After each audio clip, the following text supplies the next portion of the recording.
Welcome back to this Hinnom multiplayer series, and after a long hiatus, if you look at the dates between this and the last video, there is a bit of computer technical difficulties, but hopefully it's all solved.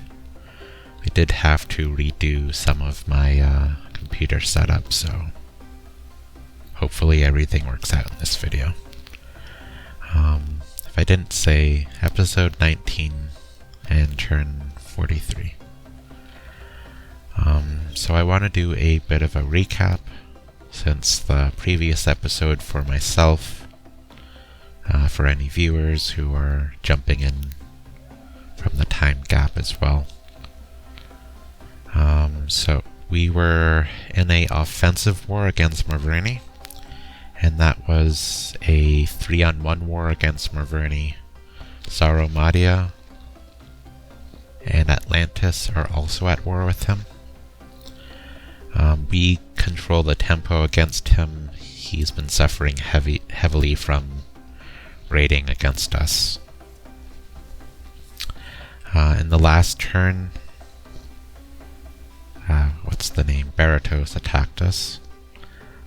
He declared war on us as well, sort of after doing some hostile remote attacks. So we don't know what his strategies are against us yet, but he's had 40 turns of blood hunting and researching to be ready for this moment.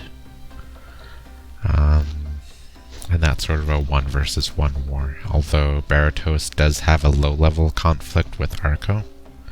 They've exchanged provinces a couple times, but there hasn't been any real fighting from what we've seen.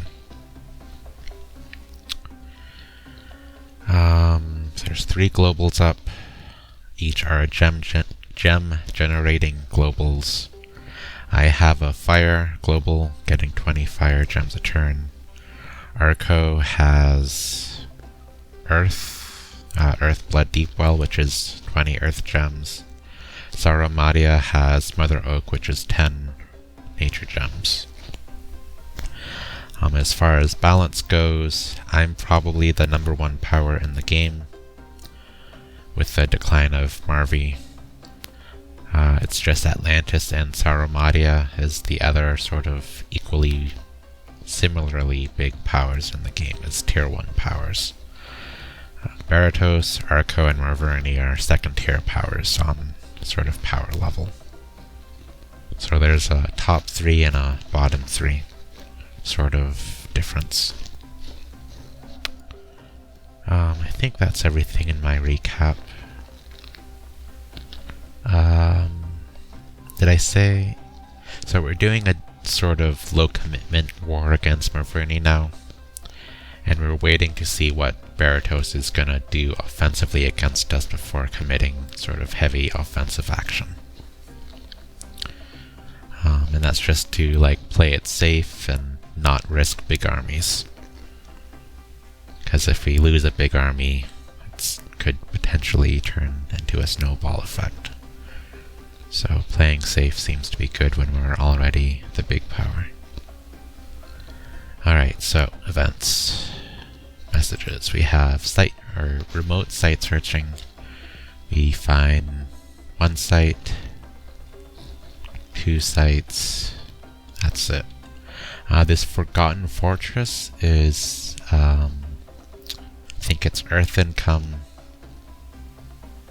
Well, let's just look to it. It's a lot of Earth income and Death income. It also gives us a free fort, which is very nice. Gives us nice administration bonus for a little bit of bonus gold income in the province. That's a really nice find. Also makes it harder for people to just raid us in general, which is cool. For fights, we have Berytos attacking us with one of his Melqarts. Now for Berytos, this is, I believe, a blood summon. It's mostly similar to our Melqarts, but it has Holy 3, and it has a chance of getting Air 2 as a path. We can see this guy is slightly equipped with the Vine Shield to Firebrand, so it's good versus troops, with especially being an Earth Melqart, but It's not specialized for thug fighting. At least not heavily specialized. Let's do battle log, team squares, colored squares. And the grid. Kinda hard to see on the white background, but he's doing summon earth power, temper flesh, iron skin. I didn't see a bless. Did he bless? No, he didn't.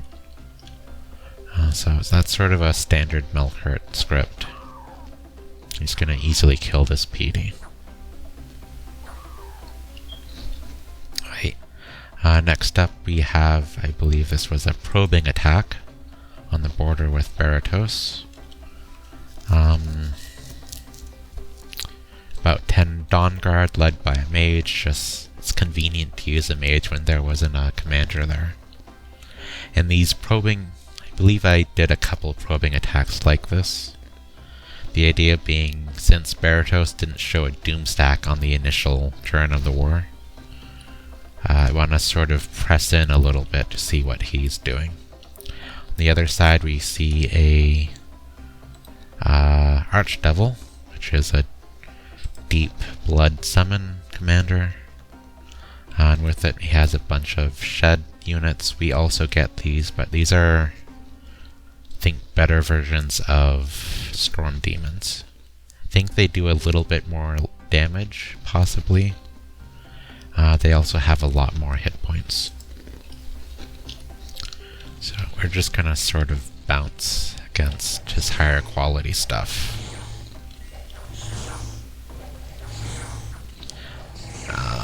It's not much of a contest. Dawn Guard are good troops, but they're not, in this case, good against the lightning thinging sheds, so it's an investment lost on us, but the mage lived, right? Right, so that's fine. Not fine. I feel fine doing a little probing attack like that, just to gain information.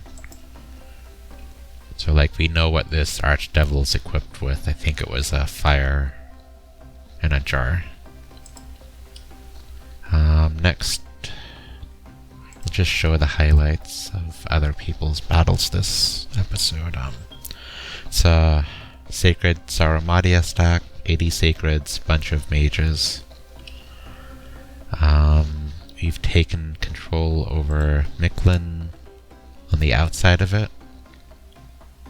That's a error message. The temple wasn't raised. We're just laying siege on it with a raider. We have Marverni attacking us with a boar stack. I think this is just against PD. Yeah.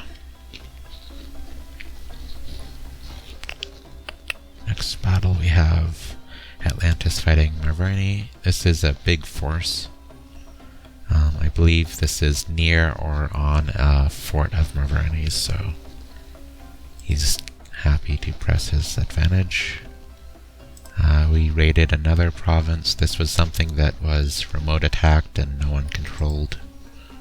So it was originally ours, so we're taking it back. Against Berytos, this is a second probing attack. 10 Dawn Guard under a mage. Now we see Berytos' main army stack.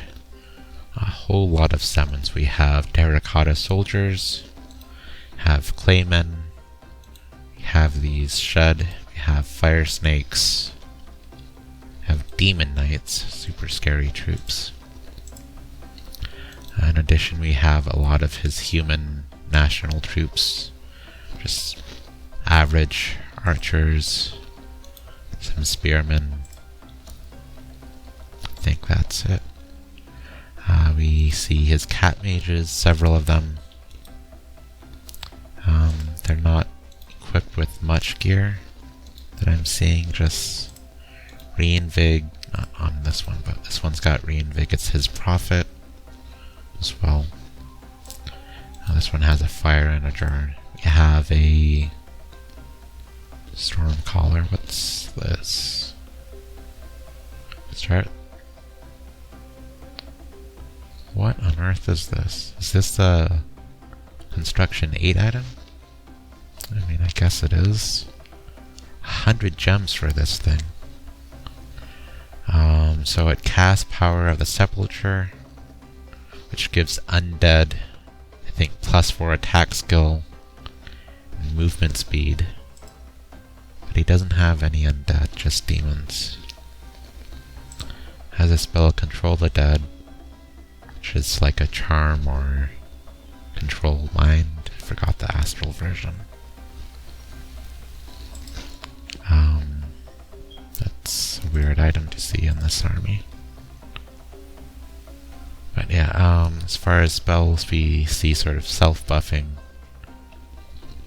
I don't think we triggered gem usage. But he doesn't even have gems in this army, so could be hiding them. Once again, this little probing attack's gonna get murdered. Did see some scripting errors, like I think his main line was on hold and attack, but the flanks were on attack right away. Could be intentional, but it's what he did. Once again, the mage escapes, which we're happy with. There's the battle. Is it this one? Yeah. So 200 troops. He had a little bit of friendly fire, I think. Yeah, we didn't kill him, so friendly fire. Killed 2 demon knights with friendly fire. That's gonna say that's worth in my books for a couple Dawn Guard. Next up we have a battle on Marverni.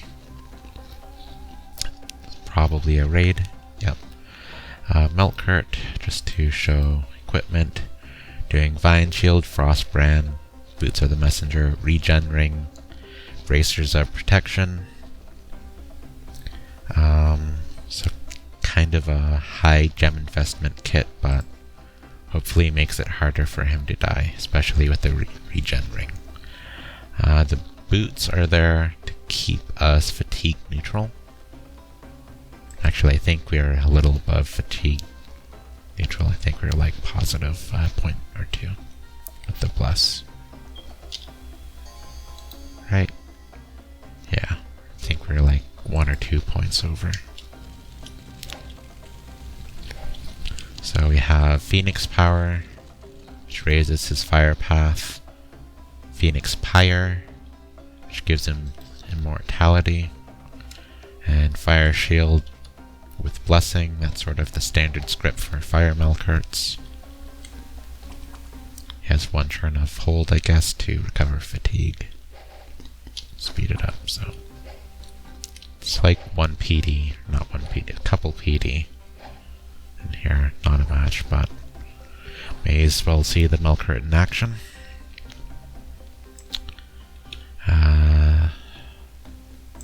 Have another raid. This is his god.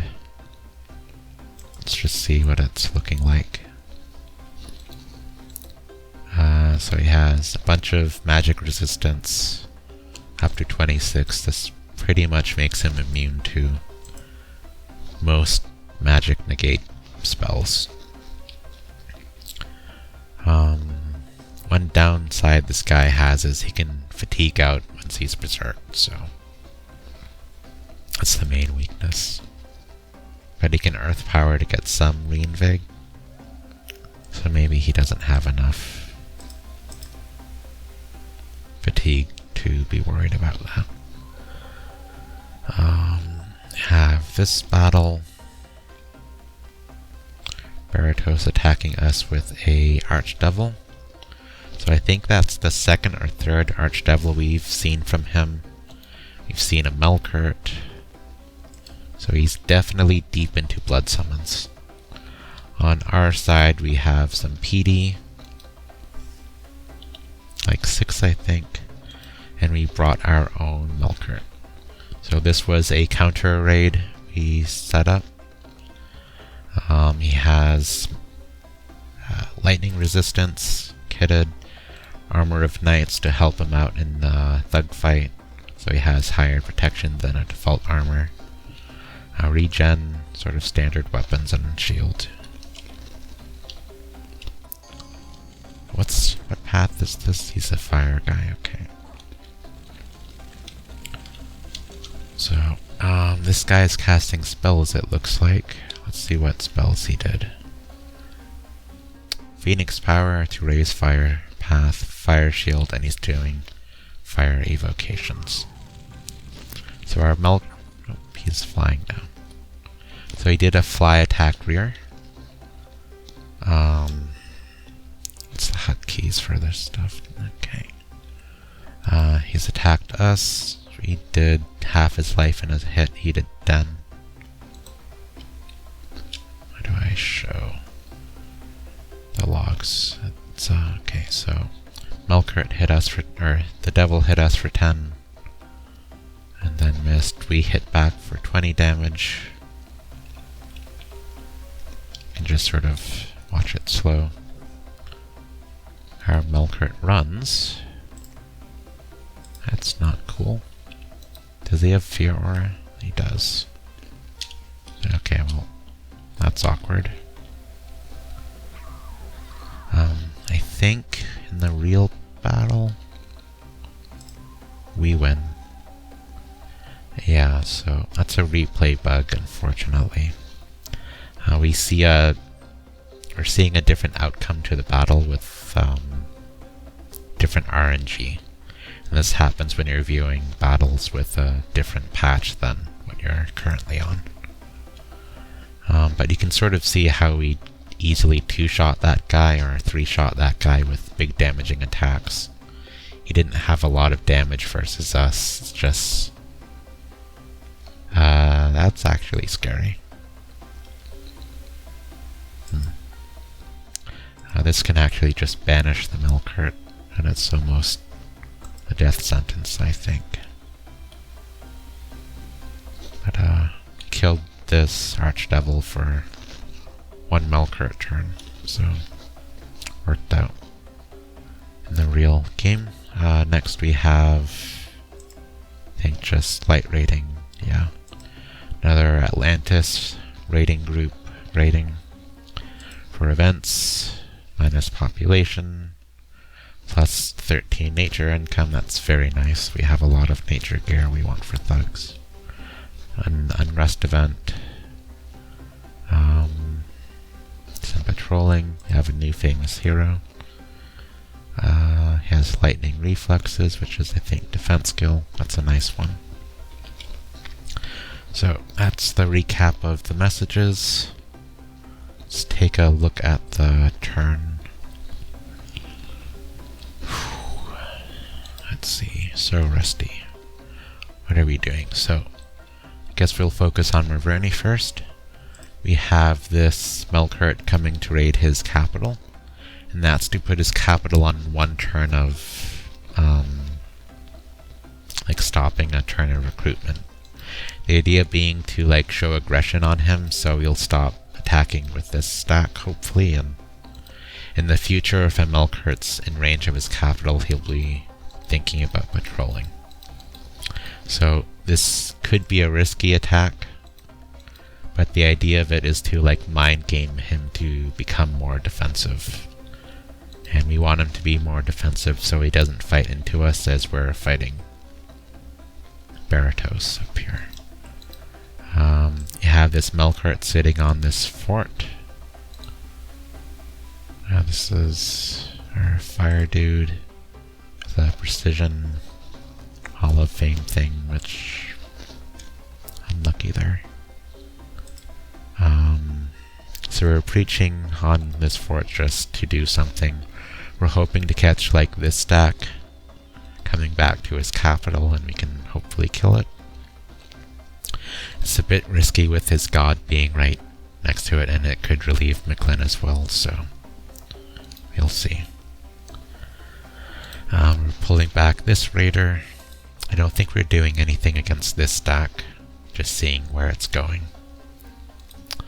We're raiding here. I think turning on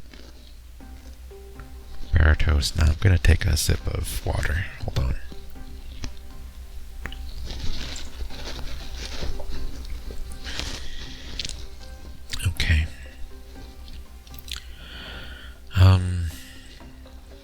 voice is already getting a bit hoarse.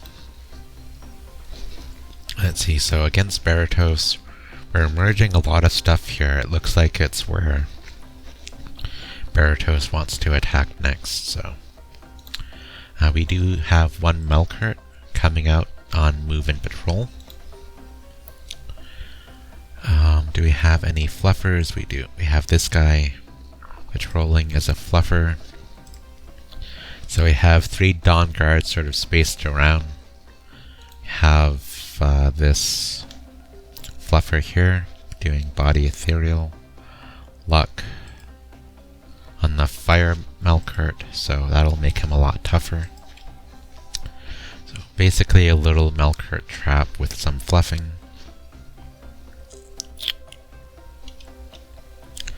Don't think anyone else is... Oh, we do. We have this guy coming in as well. He's doing Legions of Steel. You can see he's in the right spot. The Melqart's probably right here, like a space in front. He's doing Legions of Steel, Iron Warriors Retreat.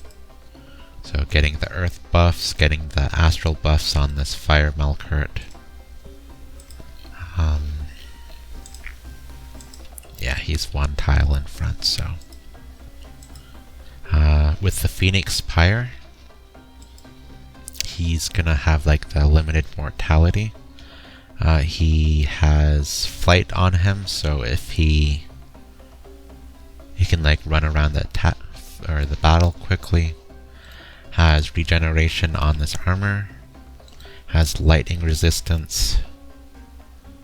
And with the Bless, I think it's 25 total lightning resistance, which makes even Thunderstrike pretty ineffective against him. We have 1 Reinvig item, so he's Reinvig neutral. We have Flesh Eater, so he berserks and won't run. Vine Shield's just your sort of standard shield. Has a helmet, so he's protected against headshots. Winged shoes, so he's flying. And can just sort of jump around. So yeah, he's gonna be a pretty scary thug for this trap. Here we have this guy who fought the Archdevil. Is that this guy? It is. I'm surprised his experience is so low. He's going into raid deeper. This has a Melqart coming. Earth Melqart, standard Earth script with Earth Might on it. We have Stone Skin instead of Iron Skin, so he doesn't get lightning vulnerability. So not exactly standard script, but sort of an anti-lightning standard script. I think that's the North Front. So we're kind of just converging forces here. And we're setting a trap for this army. On the south, we're raiding here. I think we said 5 troops. Not a whole lot. We have patrollers here, in case he attacks this fort. Let's see what they have. Frozen Heart spam. Aim, Lightning Bolt spam. Aim, Lightning Bolt spam. They're positioned in the front. The N on advance and attack for defense. Do we not have troops? We don't have any troops to screen for them. That's interesting. Anyways, the idea here is just 3 guys patrolling for like a thug. It's pretty much the only thing he can attack us with, I think, since we don't really see forces here. So like lightning, frozen heart for cold damage. So it's a mix of damage types, so hopefully we kill like a demon if it flies over here to cap the, or block in the fort. Up here we have a Astral Melqart, kitted to kill something in Province 70, and that's this Melqart. So if you recall, this guy had a Firebrand and Vine Shield. This guy is significantly more kitted up. You can see his attack skill is way above the base of 15. He has Boots of Quickness for quickness. He has some Reinvig to keep his fatigue low. Has an attack skill item to boost that. He has good armor. Has the essential skull cap or Starshine skull cap for the astral boost, so he's able to teleport. He has Flesh Eater, so he berserks. It's a good high attack, high damage item, although it's not armor piercing, which is a bit of a liability against an Earth Melqart.